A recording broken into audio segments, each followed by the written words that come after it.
پتھر اٹھا کر لا کر پیچھے رکھ دیا، دونوں اس پتھر پر چھپکے سے چڑھ گئے اور پنجوں کو اٹھا دیا۔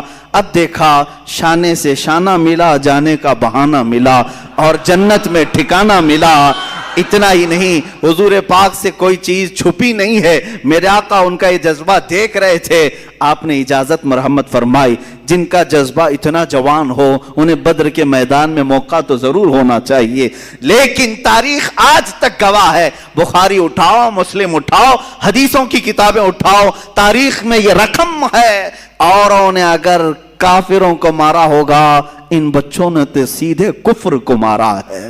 اوروں نے اگر جہل کو مارا ہوگا، ان بچوں نے تو سیدھے ابو جہل کو مارا ہے۔ یہی دو بچے تھے جو مصطفیٰ کریم صلی اللہ علیہ وسلم کی محبت میں تڑپتے تھے۔ یہ مجاہدین کا کردار ہے۔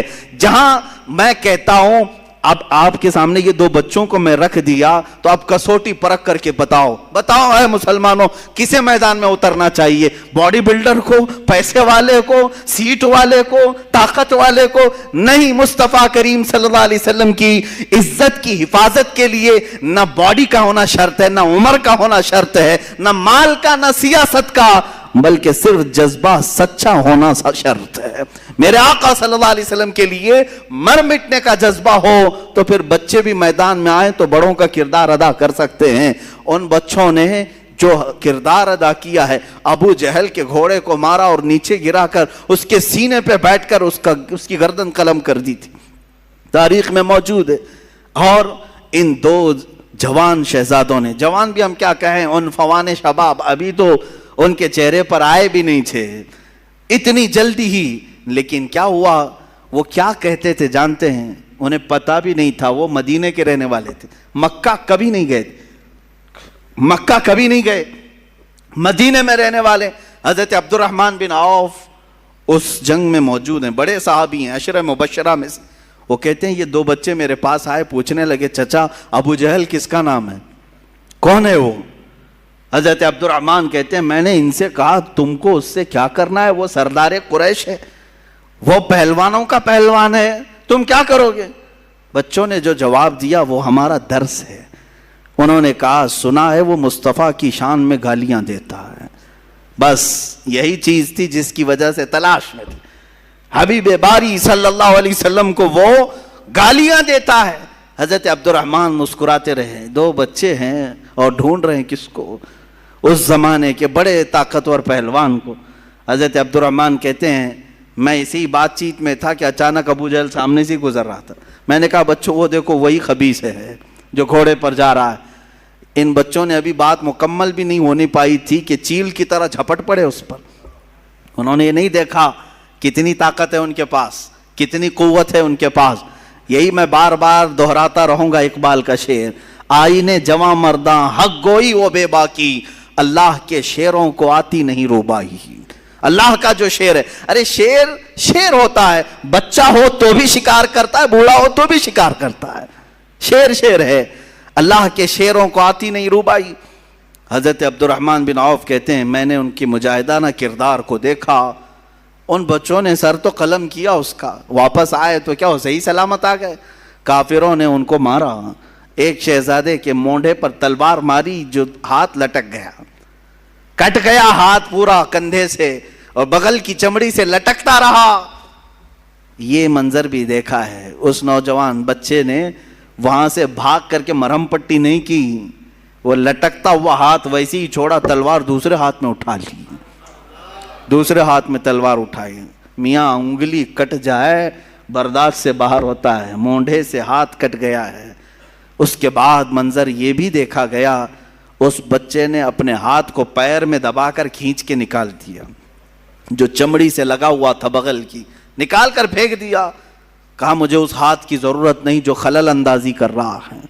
یہ دونوں شہزادے بدر میں شہید ہوئے، معاذ اور معوذ رضی اللہ تعالیٰ عنہما۔ ہزاروں لاکھوں سلام ان شہزادوں پر۔ ہماری زندگیاں تمام ہو گئی مگر ہم ان کے قدموں کے ناخنوں تک بھی نہیں پہنچ سکتے، ان کے قدموں کی دھول تک بھی کوئی نہیں پہنچ سکتا جنہوں نے مصطفیٰ کریم صلی اللہ تعالیٰ علیہ وسلم کی عزت کی حفاظت کے لیے، اسلام کی سربلندی کے لیے، حق کے علل اعلان بیان کے لیے اپنی زندگیاں وار دیں اللہ کی بارگاہ میں۔ عزیزان گرامی وقار، آؤ اسی طرح زندگی کا وہ لمحہ بھی دیکھیں جو سیدنا حنظلہ رضی اللہ تعالیٰ عنہ کو ملا۔ آج رات شادی ہوئی ہے، دلہن سہاگ رات میں ہے، لیکن باہر اعلان ہوا، اس نوجوان نے شادی کی رات ہی اپنی بیوی سے کہا مجھے جانا ہوگا، اس لیے کہ نبی کونین صلی اللہ علیہ وسلم کی طرف سے بلاوا آیا ہے، حضور کی عزت پر کافروں نے، دشمنوں نے حملہ کیا، مجھے جانا ہوگا۔ بیوی نے رخصت کیا، خوشی خوشی رخصت کیا، ہاتھوں اور پیروں میں بیڑیاں نہیں ڈالی کہ کہاں جا رہے ہیں، آج کی دلہنوں میں چھوڑ کر ولیمہ بھی نہیں ہوا، نہیں، دلہن نے خوشی خوشی رخصت کیا۔ وہ حنظلہ بھی آئے میدان احد میں اور دوسرے دن جام شہادت بھی نوش کیا، واپس نہیں آ سکے، واپس نہیں آ سکے۔ کون ہے ہم میں سے جو یہ قربانیاں پیش کر سکتا ہے؟ اے نوجوانوں، باتیں کرنا بہت آسان ہے، لوگوں کے درمیان جواں مردی کی باتیں پیش کرنا یہ بہت آسان ہے، عملی میدان میں اتر آنا یہ بہت کمال کی بات ہے۔ اللہ تعالیٰ جس سے چاہے کام لے لے۔ وہ صحابہ کے کردار ہم کیوں بیان کرتے ہیں؟ اس لیے بیان کرتے ہیں کہ تمہارے اندر سے بزدلی دور ہو جائے، خوف نکل جائے۔ تم جن چیزوں کو لے کر کے ڈرتے رہتے ہو، میرا کیا ہوگا، میرے بچوں کا کیا ہوگا، میرے گھر کا کیا ہوگا، کون ان کو دیکھے گا، میں اگر کہیں چلا گیا، مجھے اگر بند کر دیا، ظالموں نے مار دیا، یہ سوچ خالی تمہاری ہے۔ ان صحابہ کو کبھی ایسا سوچنے میں نہیں ملا؟ کیا ان کی بیویاں نہیں تھی، ان کے بچے نہیں تھے؟ ان مجاہدین اسلام کا کوئی تھا ہی نہیں، وہ جو اس طرح سے حضور پاک کے لیے نکل پڑتے تھے؟ اے نوجوانوں، ان کی بھی خاندان تھے، ان کی بھی جائیدادیں تھیں، ان کے بھی مال پراپرٹی تھے۔ سیدنا عثمان ابن عفان رضی اللہ تعالیٰ عنہ کے کتنے بڑے کاروبار تھے، کتنے بڑے پراپرٹیاں تھیں، لیکن مجھے یہ بتاؤ ان صحابہ کی پراپرٹیاں، جائیداد، مال، دولت، اولاد، باغیچے کبھی بھی حضور کے اور ان کے درمیان حائل نہیں ہو سکی، کبھی بھی آڑ نہیں بن سکی۔ فرق صرف یہی ہے کہ آج ہر چیز ہمارے سامنے آڑ بن جاتی ہے، آڑ بن گئی، مائیں آڑ بنتی ہیں، باپ آڑ بن جاتا ہے۔ اگر کوئی جوان اٹھتا بھی ہے، حق بولنے کی بات کرتا ہے، تو اس کے گھر والے ہی سب سے پہلے اس کے ہاتھ پیر میں باندھ دیتے ہیں، حالات خراب ہیں، تو کہاں جا رہا ہے، مولانا بولتے رہتے ہیں، ان کا کیا ہوتا ہے، تو مر جائے گا، یہی سب تو باتیں آتی ہیں۔ یہ بزدلی جو آج گھروں میں سکھائی جا رہی ہے، جن ماؤں نے اور جن بہنوں نے اپنے بھائیوں کو اس طرح کی باتیں سکھائی، مت جاؤ ان کی باتوں پر، یہ جوش کی باتیں کرتے ہیں، میدان میں لے جا کر کے مار ڈالیں گے، وہ خود تو زیف رہیں گے، تم اندر چلے جاؤ گے، مارے جاؤ گے۔ ٹھیک ہے تم اس طرح تربیت کر لینا، لیکن ایک وقت آئے گا جب تمہاری عزت پر حملہ ہوگا، تب بھی یہ جوان باہر نہیں آ سکے گا، نہیں کھڑا ہوگا۔ چیلنج کرتا ہوں، لکھ کر کے رکھ لینا، تم نے اس کو روکا ہے اللہ اس کے رسول کی رضا کے لیے، اللہ اس کے رسول کی رضا حاصل کرنے جانے سے تم نے روکا، تو پھر تمہاری حفاظت بھی یہ کبھی نہیں کر سکے گا۔ یاد رکھنا، جو اللہ اس کے رسول کی رضا کے لیے نکلنے والا جوان ہے، وہ سب سے زیادہ اپنے گھر کی حفاظت کرنے کا اہل بھی ہوتا ہے، وہ اپنے بھائیوں، بہنوں، ماں، بچیوں سب کی حفاظت کا اہل بھی ہوتا ہے۔ خیر، سیدنا حنظلہ رضی اللہ تعالیٰ عنہ مجاہدین میں ایک اعلیٰ کردار کا نام ہے۔ عمار بن یاسر، حضرت یاسر رضی اللہ تعالیٰ عنہ مجاہدین میں ایک اعلیٰ کردار کا نام ہے، اور سیدنا خالد بن ولید سیف اللہ المسلول مجاہدین کے ایک اعلیٰ شخصیت کا نام ہے، جنہوں نے حضور پاک صلی اللہ تعالیٰ علیہ وسلم کے ساتھ جنگیں لڑی، حضور کے زمانے میں بھی، حضور کے بعد بھی۔ یہ ایک ایسے مجاہد کا نام ہے جس سے آج بھی دنیا کانپتی ہے، آج بھی دنیا کانپتی ہے۔ لوگ چاہتے ہیں کہ خالد بن ولید کے اوراق کو بند کر کے رکھیں، کبھی نہ اٹھائیں، ان کا مطالعہ نہ کیا جائے، ان کی سیرت نہ پڑھی جائے، اس لیے کہ معلوم ہے اچھوں کی سیرت پڑھنے کے بعد اثر ضرور آتا ہے، اثر ضرور آتا ہے۔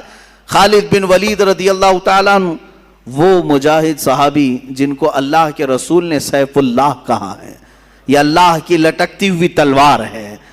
انہوں نے اپنی زندگی میں 125 جنگوں میں شرکت کی، 125 جنگوں میں شرکت کی، اور آپ کو ایک بات بتاؤں، 125 میں سے ایک میں بھی شکست نہیں کھائی، ایک میں بھی شکست نہیں کھائی. یہ آپ کو خاصہ تھا, آپ کی اسپیشلٹی. آج اور ایک میں بتا دوں آپ کو, اللہ تعالیٰ نے جو آپ کو خصوصی انعام دیا سارے صحابہ میں, خالد بن ولید کو 125 جنگوں میں شریک ہوئے اور ساری 125 میں فتح یابی ملی, ایک میں بھی شکست نہیں. دوسری خصوصیت آپ کی یہ ہے, دوسری خصوصیت, خالد بن ولید رضی اللہ تعالیٰ عنہ جن علاقوں کو فتح کیے 125 جنگوں میں, جن علاقوں کو فتح کیے, آج تک وہ علاقے کبھی کافروں کے ہاتھ میں نہیں گئے. صرف ان کی خصوصیت ہے. بعض علاقے ایسے ہیں جن کو مجاہدین نے فتح کیا, 100 سال 200 سال کے بعد پھر دوسروں نے ان پر قبضہ کر لیا ہے.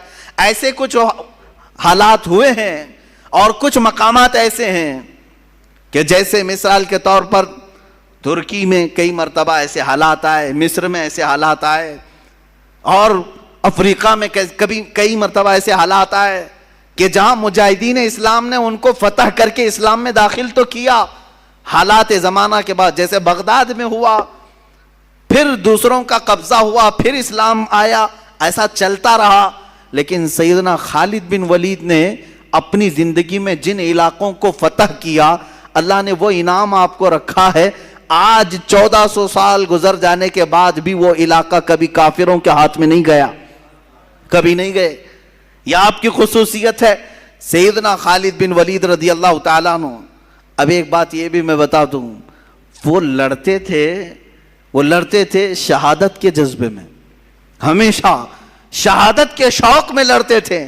شہادت کبھی نہیں ملی, آپ شہید نہیں ہوئے. ایک بات یہ بھی, سب سے زیادہ جنگیں لڑنے والے, سب سے زیادہ فتح کرنے والے, سب سے زیادہ سپہ سالاری کرنے والے شہید نہیں ہوئے, شہید نہیں ہوئے. حضرت خالد فرماتے ہیں میرے جسم میں, پورے جسم میں ایک بالشت جگہ بھی باقی نہیں جہاں تیر نہ لگا ہو, جہاں نیزے نہ لگے ہوں. تیر آئے ہیں, نیزے لگے ہیں, چاقو لگی ہے, پورے جسم کی بات حضرت خالد فرماتے ہیں ایک بالشت جگہ بھی باقی نہیں ہے کہ جس میں تیر نہ لگا ہو. پورے حصے میں تیر لگے ہوئے ہیں, پورے بدن میں. حضرت خالد فرماتے ہیں ہر تیر کے بعد میری تمنا ہوتی کہ میں جام شہادت نوش کروں, لیکن نہیں. جب آپ کی آخری عمر ہوئی اور آپ بستر پر آرام فرماتے, موت کے آثار نظر آئے, بستر پر موت آ رہی ہے, آپ اپنے گھر میں انتقال کیے, کسی جنگ میں نہیں. اس وقت حضرت خالد بن ولید نے کہا تھا دنیا کو میسج دے دو, دنیا کو سنا دو, جو لوگ ڈرتے ہیں جہاد سے, اگر جہاد میں ہی موت آنی ہوتی تو خالد بن ولید سب سے پہلے چلا جاتا. 125 جنگیں لڑنے والا, ہر علاقے میں موت کو ڈھونڈتا رہا, لیکن موت نہیں آئی, موت کبھی نہیں آئی. اس لیے کہ اللہ تبارک و تعالیٰ انہیں جنگوں میں موت نہیں دینا چاہتا, کیونکہ میرے نبی کی زبان سے جو نکلا تھا, کیا ان کے لیے یہ لفظ نکلا تھا کہ یہ اللہ کی لٹکتی ہوئی تلوار ہے, سیف اللہ ہے. اگر یہ کسی جنگ میں شہید ہو جاتے, کسی کافر کے مارنے سے ختم ہو جاتے, تو دنیا بعد میں یہ کہتی کہ اللہ کی تلوار ٹوٹ گئی, اللہ کی تلوار کو کسی نے توڑ دیا. اس لیے میرے مولا نے اس اللہ کی تلوار کو صحیح سلامت رکھا, اور آج تک وہ تلوار اپنی قبر میں صحیح سلامت ہی ہے, صحیح سلامت ہی ہے. یہ اس بات کا بھی اشارہ ہے کہ رسول اللہ نے جسے اللہ کی تلوار کہا وہ ٹوٹی نہیں ہے, وہ کبھی بھی پھر سے واپس امت میں بیدار ہو سکتی ہے, ہو سکتی ہے. اسی لیے اقبال نے کہا تھا نکل کے صحرا سے جس نے الٹ دیا تھا تخت روما کو, نکل کے صحرا سے جس نے الٹ دیا تھا تخت روما کو, سنا ہے قدسیوں سے میں نے کہ وہ شیر پھر ہوشیار ہوگا, سنا ہے قدسیوں سے میں نے کہ وہ شیر پھر ہوشیار ہوگا. وہ شیر انشاءاللہ العزیز اسی امت میں ہوشیار ہوگا. یہ لیکن شرط یہ ہے کہ ان مجاہدین کو سنا جائے اور سنایا جائے. سیدنا خالد بن ولید رضی اللہ تعالیٰ عنہ, میں مختصر چل رہا ہوں, باقی جوانوں کی ذمہ داری ہے کہ وہ پھر اپنے مطالعے کو وسیع کریں اور ان کو سرچ کریں اور پڑھیں, کتابوں میں ان کو نکالیں, ان صحابہ کو. صحابہ کرام رضوانullah تعالی علیہم اجمعین میں حضرت مصعب بن عمیر رضی اللہ تعالیٰ عنہ سفیر اسلام ہیں. سفیر اسلام کس کو کہتے ہیں؟ ایمبیسیڈر حضور پاک صلی اللہ تعالیٰ علیہ وسلم کے. حضرت جعفر طیار رضی اللہ تعالیٰ عنہ سفیر اسلام ہیں. حضور صلی اللہ تعالیٰ علیہ وسلم کے پاس سے خط لے کر کے جاتے تھے. کہاں جاتے تھے؟ کہاں جاتے تھے؟ چوک میں محلے میں کھڑے ہو کر درس دینے کے لیے نہیں. وہ صحابہ لے کر سیدھے بادشاہوں کے تخت کے سامنے کھڑے ہوتے. بڑے بڑے جو بادشاہ تھے یہ صحابہ کہاں کہاں گئے؟ مصر کے بادشاہ کے پاس گئے, روم کے بادشاہ کے پاس, ایران کے بادشاہ کے پاس, یہ سب خطوط لے کر بحرین کے بادشاہ کے پاس. جتنے اس وقت بادشاہ تھے یہ صحابہ یا تو اکیلے ہوتے یا دو لوگ ہوتے, سیدھے صرف دو لوگ ہوتے. میرے آقا صلی اللہ علیہ وسلم کا لیٹر خط لے کر کے جاتے اور بادشاہ کے پاس کھول کر کے پڑھتے. کیا کہتے اس میں؟ ایسا نہیں کہ آپ کی اقبال بلند ہو, آپ کی سلطنت بڑی ہے, آپ کی رعایا ایسے ہیں, نہیں, بلکہ سیدھے کہتے بسم اللہ الرحمن الرحیم, اللہ کے نام سے شروع جو نہایت مہربان رحمت والا. میں محمد صلی اللہ تعالیٰ علیہ وسلم کی طرف سے سفیر بن کر کے آیا ہوں. اے بادشاہ میں تجھے دعوت دیتا ہوں کہ تو اسلام قبول کر لے, اور اسلم تسلم یہ کہتے تھے. حضور کے اکثر خطوں میں یہ لکھا جاتا تھا اسلم تسلم, اسلام لاؤ امن پا جاؤ گے. یہ کس سے کہہ رہے ہوتے؟ وہ اپنے قیدیوں سے نہیں, ملک کے بادشاہ سے. بادشاہ غور سے سنتا بھی تھا, بادشاہ غور سے سنتا بھی تھا. ان دو صحابہ کا رعب کیسا تھا جو تخت کے سامنے کھڑے ہو کر کے بلند و بالا اعلاناً کہتے. کئی واقع ایسے آئے جن بادشاہوں کے سامنے جھک کر جانے کی عادت رہی ہے, رواج رہا ہے, وہاں وزیروں نے کہا کہ نہیں یہاں سجدہ کر کے جانا ہے. یہ صحابہ اڑ گئے, کہا کہ ہم سجدہ تو صرف اپنے خالق کو کرتے ہیں, ہم تو اپنے نبی محمد صلی اللہ علیہ وسلم کو سجدہ نہیں کرتے, اس بادشاہ کو کیا کریں گے؟ وہ جا کر کے پیغام دیتے بادشاہ کو کہ یہ لوگ کہہ رہے ہیں کہ سجدہ کر کے نہیں آئیں گے, جھک کر نہیں آئیں گے. بادشاہ کہتا جیسے آئے ویسے ہی آنے دو. کیا پیغام لائے ہیں؟ کیونکہ عرب میں جو بات پھیلی تھی ہر ایک کو تجسس تھا, ایکسائٹڈ تھا کہ کیا میسج آیا ہوگا پتہ نہیں. حضور صلی اللہ علیہ وسلم کا میسج خط لکھتے اور پتہ نہیں ان کی زبانوں میں بلا کا اثر بھی ہوتا. شاہ مقوقس کو کے دربار میں, مصر کے دربار میں, بادشاہوں کے دربار میں یہ دو صحابہ ہیں جو قاصد بن کر کے گئے, اور کئی بادشاہ ہیں اسی وقت اسلام قبول بھی کی, اسلام قبول کی. بادشاہ کی بات کر رہا ہوں, نجاشی کے دربار میں, نجاشی ایتھوپیا کا بادشاہ, شاہ حبشہ جس کو حبشہ کہتے ہیں, وہ آج کے زمانے میں اس کو ایتھوپیا کہتے ہیں. حضرت جعفر طیار کھڑے ہوئے جبکہ ان کے مخالفت میں ابو سفیان مکہ سے آئے ہوئے تھے کافروں کی طرف سے, ان کے بارے میں بولنے کے لیے کہ ان کو پناہ مت دو. نجاشی نے کھڑا کیا, کہا کیا تم پیغام لے کر کے آؤ, سناؤ ذرا. حضرت جعفر طیار طٰہٰ کی آیتیں پڑھنے لگ گئے. طٰہٰ ما انزلنا علیک القرآن لتشقیٰ الا تذکرۃ لمن یخشیٰ. وہ عرب لوگ تھے اور نجاشی عربی جانتا تھا. جب اس نے قرآن کی آیتیں سنی تو کہا اور کچھ پڑھو, اور کچھ پڑھو. اتنا پڑھایا کہ وہ اپنے کرسی پر ہی جھومنے لگا. اس کے بعد وہ عیسائی بادشاہ تھا, سارے لوگوں کے درمیان کھڑا ہو کر اپنی کرسی سے نیچے اتر آیا اور کہا, اس کے تاریخی الفاظ ہیں کہ جس کا پیغام لے کر کے تم یہاں آئے ہو, سچ بتاؤں میں گواہی دیتا ہوں وہ اللہ کے رسول ہیں. ان کا ہی یہ کلام ہو سکتا ہے, کسی رسول کا ہی یہ کلام ہوگا, وہ اللہ کے رسول ہیں. اور نجاشی نے جو تاریخی جملہ کہا تھا, کہا اللہ کی قسم اگر وہ یہاں ہوتے میں ان کے قدموں کو دھو کر پانی خود پی لیا کرتا. لیکن میرے عزیزو یہ کردار کس کا تھا؟ ان بادشاہوں کے تخت تک جا کر کے بھی اسلام کی دعوت دینا, یہ وہ صحابہ تھے جن کا مجاہدانہ کردار تو دیکھیں. یہاں لوگ ابھی ڈر کے مارے چھپاتے ہیں, کہتے ہیں نہیں حالات اچھے نہیں, نہ بولیں, ان تمام لوگوں کو برا لگتا ہے. کس کو برا لگتا ہے؟ سارے لوگ اپنے اپنے دین کی بات کر سکتے ہیں اس دنیا میں, تو ہم کیوں اپنے دین کی بات نہیں کر سکتے؟ جو دین اللہ کو پسند ہے, جو دین اللہ کا مختار ہے, اس دین کے بارے میں ہم کیوں نہیں بات کر سکتے؟ ہر ایک کو آج اختیار ہے. آپ نہیں دیکھ رہے آج جو پروپیگنڈا پھیلایا گیا ہے، کوئی ایک مسلمان تبلیغ کرے اور دوسروں کو اسلام کی اچھائیاں بتائے اور وہ اسلام میں آئیں تو یہ آتنکوادی ہے، باہر سے اس کو فنڈنگ آتی تھی اور یہ دھرم پریورتن کرواتا تھا، اور یہ خود پنڈت آگ کی ہون کروا کر کے کچھ غریب مسلمانوں کو آدھار کارڈ اور الیکشن کارڈ کے نام پر دھرم پریورتن کریں تو کوئی مسئلہ نہیں۔ یہ دگلی باتیں آج ہمیں یہاں دیکھنے کو جو مل رہی ہیں، اس کی وجہ یہی ہے جس کو میں بار بار کہتا ہوں، تم اپنی اگر ذمہ داری چھوڑو گے تو یہ دوسرے کتے اس ذمہ داری کی طرف آنے لگ جائیں گے۔ تم اپنی ذمہ داری کیا چھوڑے ہو، جس کو میں کہتا ہوں دیوار کیا گری میرے خستہ مکان کی، لوگوں نے آنے جانے کا رستہ بنا لیا ہے۔ آج جو تبلیغ ایمان والوں کا حصہ تھی، جو ہم بڑھ چڑھ کر کے لوگوں کے درمیان میرے آقا کے اخلاق کریمانہ بتاتے تھے، وہ آج تقریباً لوگوں نے بیان کرنا اور بتانا چھوڑ دیا۔ بیان کرنے کا مطلب صرف ممبر سے نہیں ہے، تمہارے اعمال تمہارے اخلاق سے بھی ہے۔ ہر آدمی حضور پاک کی سنتوں کو اپنے اعمال سے بھی بیان کر سکتا، صرف تمہارے کردار ایسے ہوں جسے دیکھ کر کے لوگ سمجھ لیں کہ یہ جھوٹوں کی جماعت نہیں ہو سکتی، یہ اللہ کے رسول کے سچے غلاموں کی جماعت ہے۔ عزیزان گرامی وقار، یہ صحابہ کرام رضوان اللہ تعالی علیہ مجمعین جنہوں نے بادشاہوں تک بھی پہنچایا اسلام کے اس عظیم میسج کو، اور جنگلوں میں گئے ہیں۔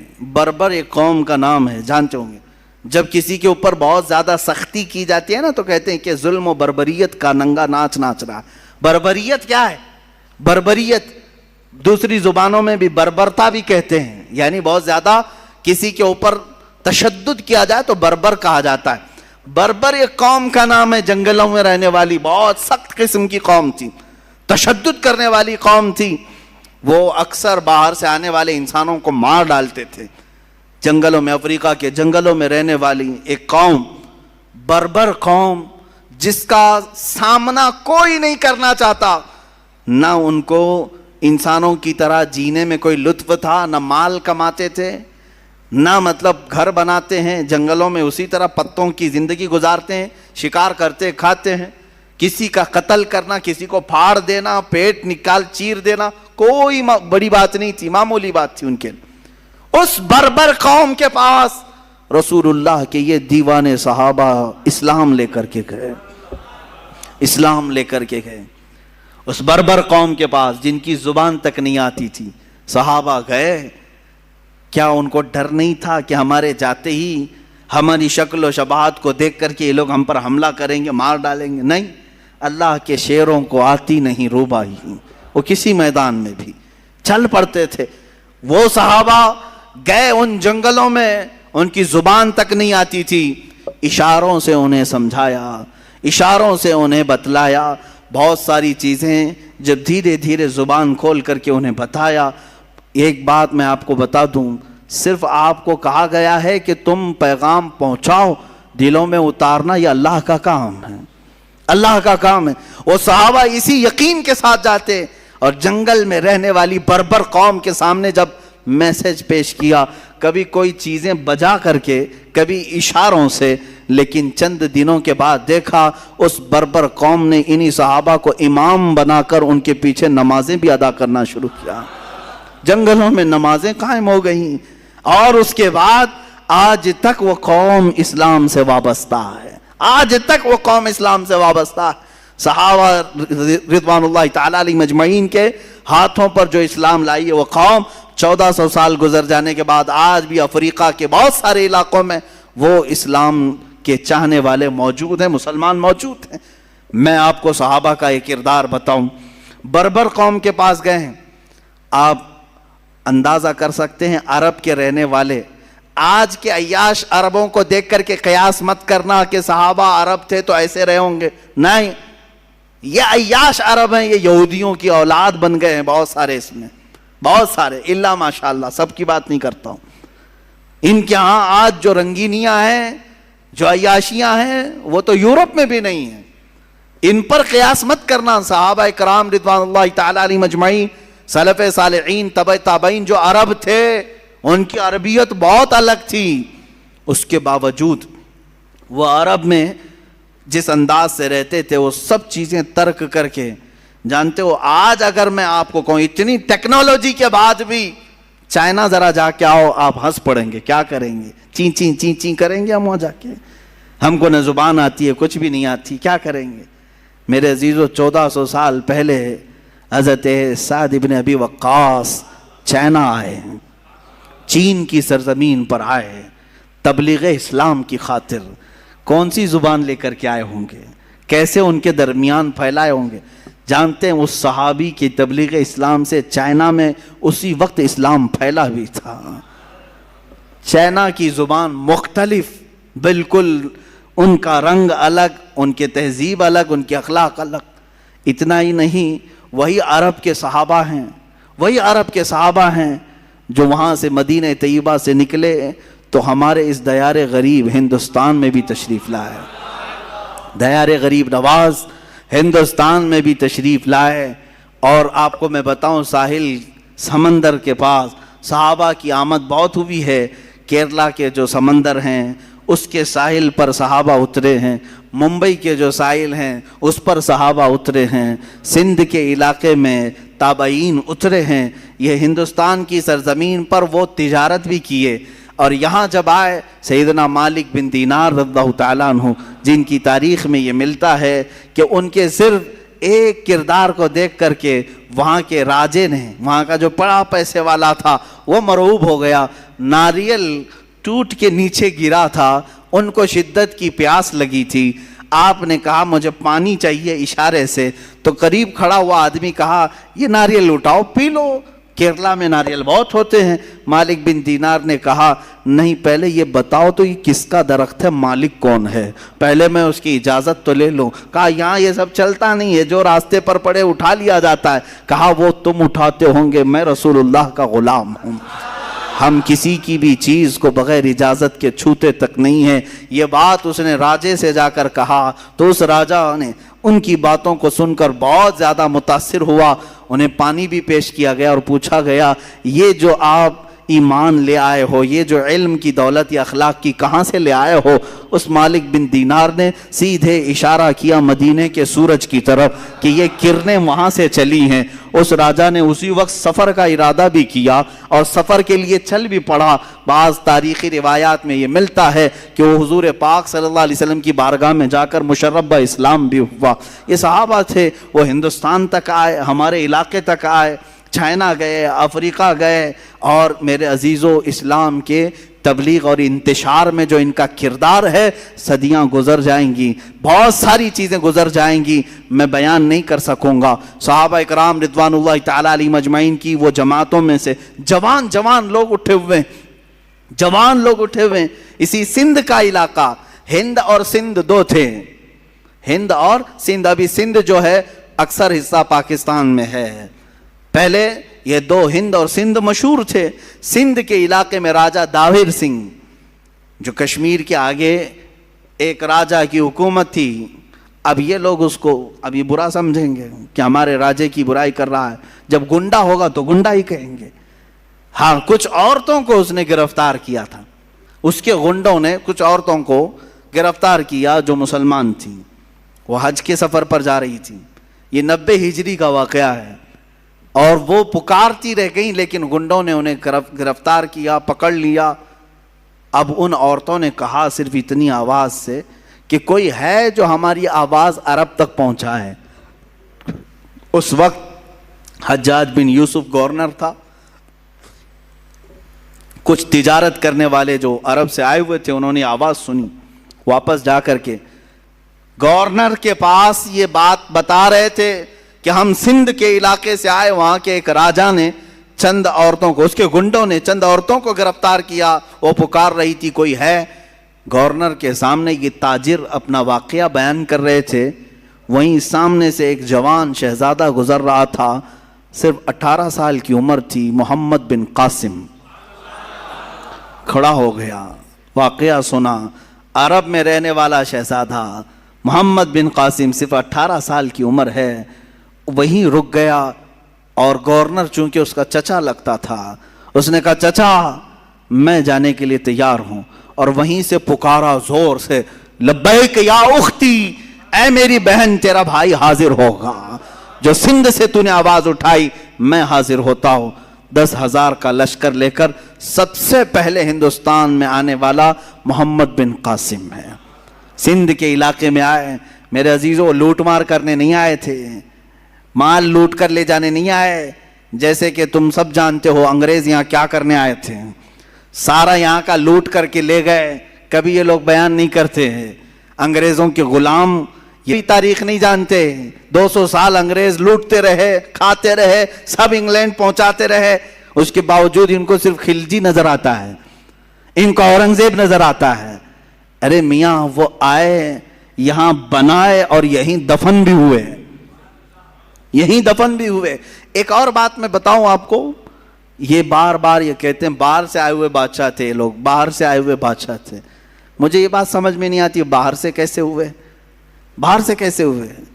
اس وقت جو وہ ہندوستان تھا اس میں افغانستان بھی شامل تھا، پاکستان الگ نہیں تھا، بنگلہ دیش الگ نہیں تھا، نیپال الگ نہیں تھا، افغانستان کا بھی اکثر حصہ اس وقت ہندوستان میں شامل تھا۔ ہند اتنا بڑا تھا اور یہ جتنے بادشاہ حکومت کیے ان میں سے اکثر کا تعلق اسی افغان سے ہے۔ یہ باہر سے کہاں سے آئے؟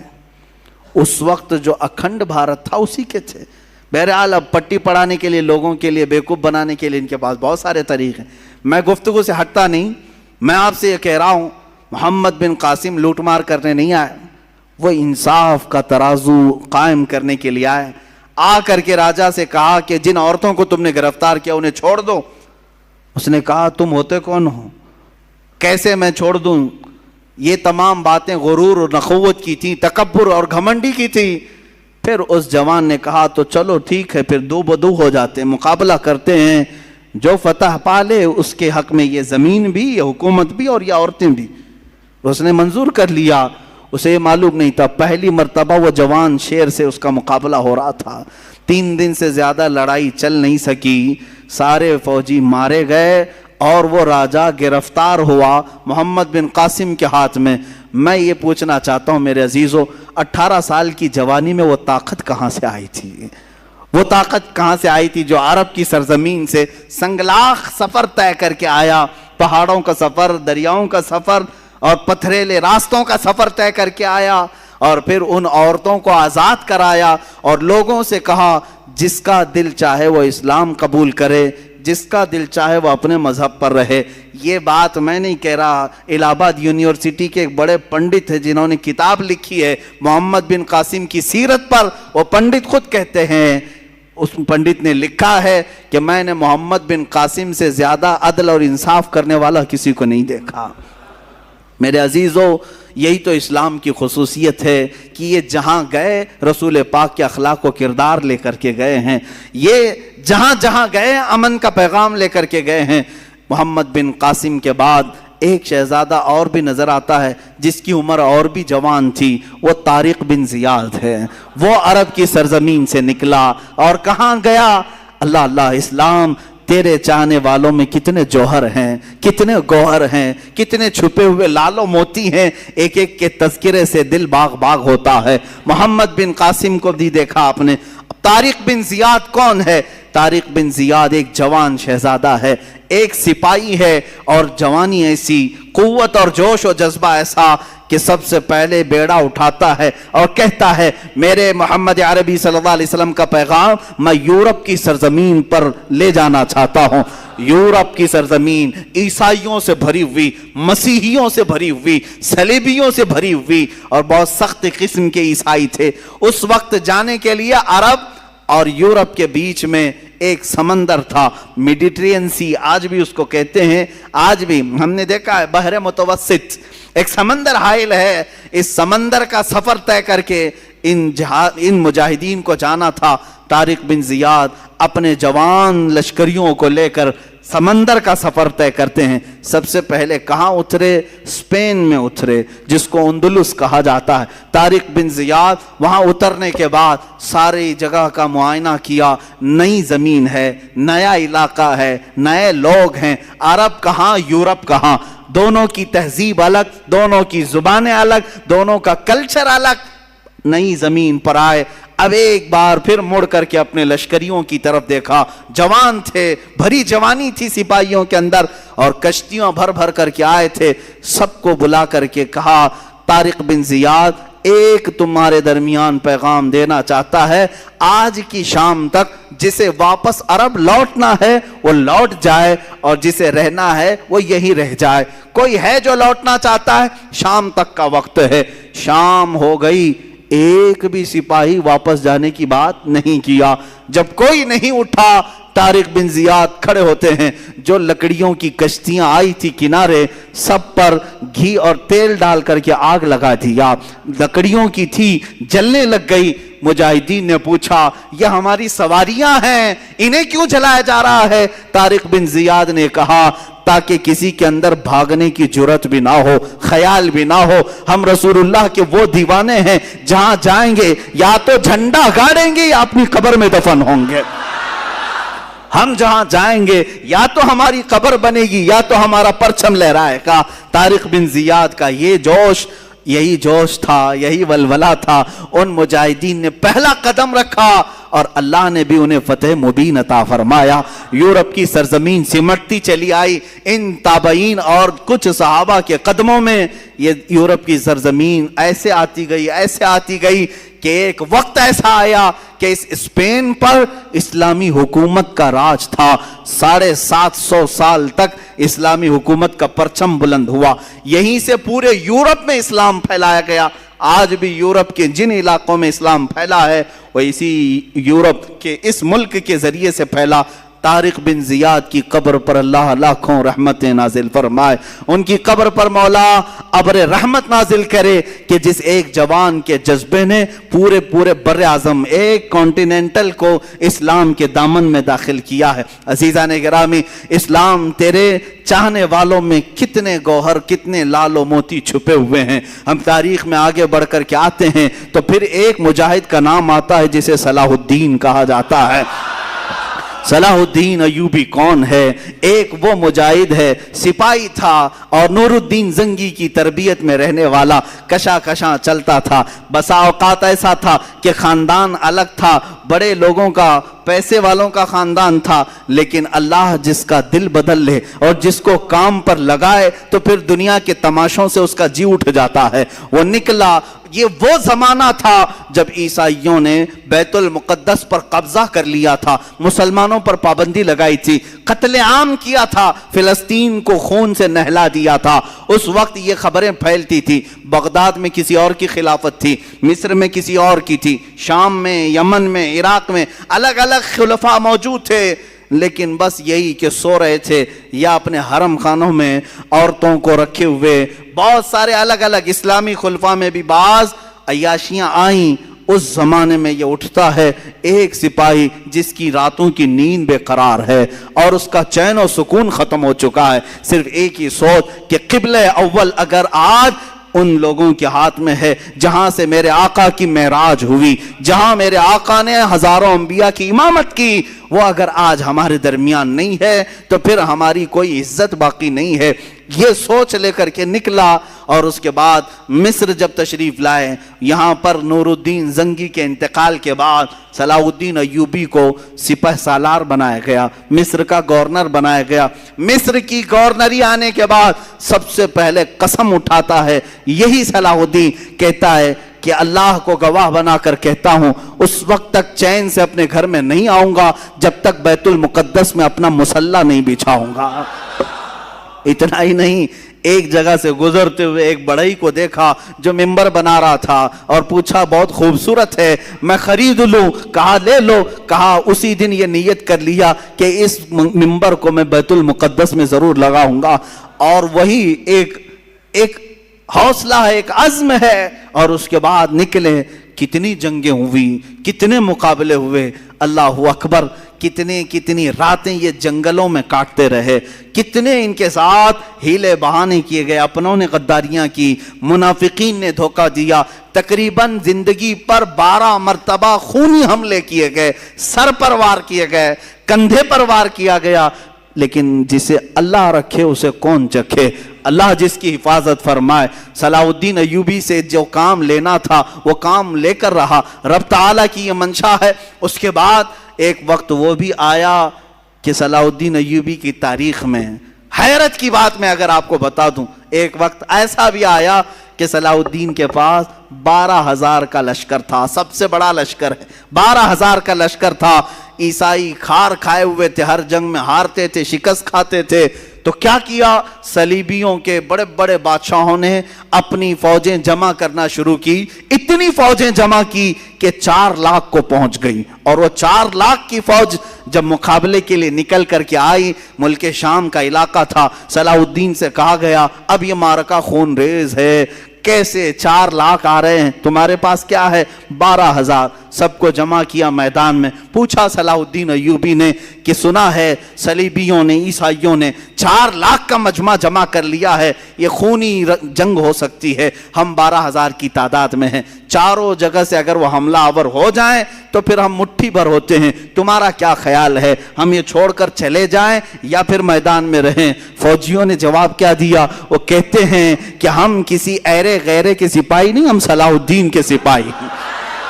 اللہ کے شیروں کو آتی نہیں روباہی, آئی نے جواں مردہ حق گوئی وہ بے باکی. اقبال نے سچ کہا تھا, اللہ کے شیر کبھی لومڑی بننا پسند نہیں کرتے, میدان جنگ میں اڑ جاتے ہیں. اس کے بعد ہوا یہی, تاریخ نے دیکھا صلاح الدین ایوبی کی 12,000 کا یہ لشکر میدان میں اترا. 4 لاکھ کی فوج کو انہوں نے 3 دن کے اندر اپنی سیاسی بصیرت سے ایسے ٹکڑوں میں تبدیل کیا کہ تقریباً 8 ٹکڑوں میں الگ الگ انہیں بانٹ دیا, الگ الگ طریقے سے. اور مقابلے کے بعد تاریخ نے آج, یہ میری اپنی لکھی ہوئی بات نہیں کہہ رہا ہوں, عیسائیوں کے جو بڑے مورخ ہیں, تاریخ داں ہیں, انگلینڈ کے جو بڑے تاریخ داں ہیں, انہوں نے لکھا ہے کہ 4 لاکھ کی ہماری فوج کو صلاح الدین نے دھول چٹا دیا, دھول چٹا دیا, سب شکست کھا کر کے چل پڑے. عزیزان گرامی, اسی صلاح الدین نے پھر بڑھتے بڑھتے بیت المقدس کا دروازہ بھی کھٹکھٹایا اور اللہ تعالیٰ نے فتح یابی عطا فرمائی. جس دن بیت المقدس فتح ہوا, ظہر کی اذان خود صلاح الدین ایوبی نے دی ہے اور نماز بھی پڑھائی ہے. اس کے بعد ایک بہترین خطبہ بھی دیا اسی منبر پر کھڑے ہو کر کے. بیت المقدس فتح ہونے کے بعد کرنا کیا چاہیے تھا؟ جنہوں نے مارا تھا مسلمانوں کو انہیں پکڑ لیتے, جنہوں نے مسلمانوں کا مال لوٹا تھا انہیں پکڑ لیتے, جو وہاں عیسائی تھے. نہیں, صلاح الدین ایوبی نے بیت المقدس کے دروازوں سے آواز لگائی کہ جو امن کے ساتھ رہنا چاہتا ہے صلاح الدین اس کے لیے امن کے دروازے کھولتا ہے, اور جو جانا چاہتا ہے جتنا مال یہاں سے لے کر جا سکتا ہے, کسی کی گردن پر تلوار نہیں رکھی جائے گی. یہ بھی انگریز تاریخ دان نے لکھا ہے کہ اتنا زیادہ معاف کرنے والا کسی جرنیل کو ہم نے دنیا میں نہیں دیکھا. اور وہ ملک ناروے, جہاں پر کٹر لوگ رہتے ہیں, ناروے اور ڈنمارک جیسے آج بھی یورپ کی کنٹریز ہیں, آپ کو حیرت ہوگی, انہوں نے اپنے ملکی قانون کے اعتبار سے صلاح الدین ڈے منانا شروع کیا. صلاح الدین ڈے منا رہے ہیں. ارے میاں تم کو کیوں صلاح الدین ڈے؟ وہ کہتے ہیں کہ ہم نے ایسا صلاح الدین دیکھا ہی نہیں ہے, یہ اللہ تعالیٰ کی طرف سے پیدا کیا ہوا مجاہد اعظم تھا. عزیزان گرامی, ان مجاہدین میں سے ہر ایک کی تاریخ کے لیے ایک الگ الگ عنوان چاہیے. مختصر میں عرض کر رہا ہوں صرف اس لیے کہ جوانوں میں ہمارے جذبہ بیدار ہو. تم اس بات میں فخر کرو کہ تم جن کے وارثین ہو وہ کوئی بزدل قوم کے ہیرو نہیں تھے. الحمدللہ ہماری تاریخ میں کوئی ایسا ایرا غیرہ اور نتھو کھیرا نہیں ہے. اگر ہم تاریخ اٹھائیں تو آج بھی لوگوں کے سروں پر بجلیاں کون دیں گی, بجلیاں کڑکیں گی.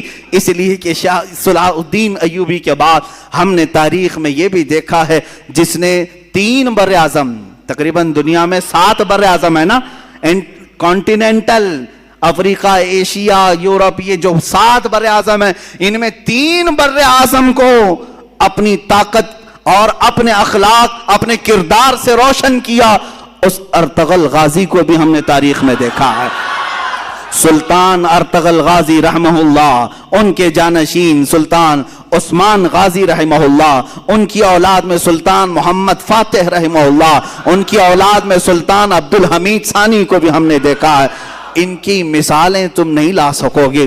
تین بر اعظموں پر انہوں نے اسلامی عدل و مساوات کا درس قائم کیا ہے، اور ایسے نہیں ہیں کہ وائٹ ہاؤس میں بیٹھ کر کے سازشیں رچ رہے ہوں، بلکہ میرے عزیزو اللہ نے ان کو تین بر اعظموں کی حکومتیں دی تھی، اس کے باوجود بھی رات کے وقت تنہائی میں جبہ پہن کر کے کسی روٹی بیچنے والے کی دکان میں کھڑے ہو جاتے اور 2 روٹیاں خرید کر لا کر اپنے گھر میں کھایا کرتے تھے۔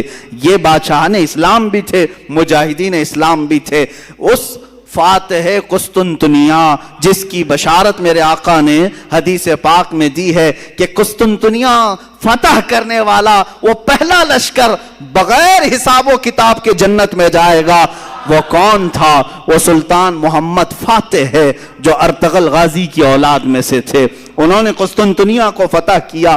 قسطنطنیہ اسی استنبول کو کہتے ہیں جہاں تاریخی ان کی بہت ساری چیزیں موجود تھی، کئی 100 سالوں سے موجود تھی، وہاں سے انہوں نے فتح کیا۔